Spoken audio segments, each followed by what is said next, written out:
అలాంటి మన పాలన చూసి చంద్రబాబు నాయుడు గారు అవన్నీ చేయడమే కాకుండా ఏముంది జగన్ చేసే పని ఎవడైనా చేయొచ్చు, ఇంట్లో ముసలోళ్ళైనా చేయొచ్చు అని చెప్పి అన్నాడు.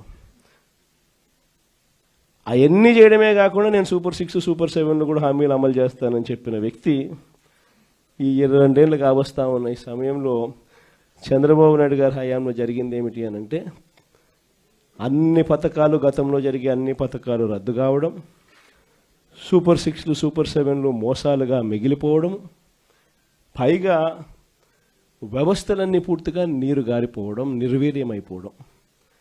ఈ మూడు చూసాం మనం. అందుకే చంద్రబాబు నాయుడు గ్రాఫ్ ఈరోజు ఎంత లేపినా కూడా గ్రాఫ్ లేయడంలా పైకి. ఎందుకంటే అన్ని అబద్ధాలు, అన్ని మోసాలు అని చెప్పి ప్రజలకు అర్థమైపోతూ ఉంది, కనిపిస్తూ ఉంది. కాబట్టి అసలు మొట్టమొదటిసారిగా వ్యవస్థలన్నీ కూడా కుప్పకూలిపోయిన పరిస్థితి చూస్తూ ఉన్నాం.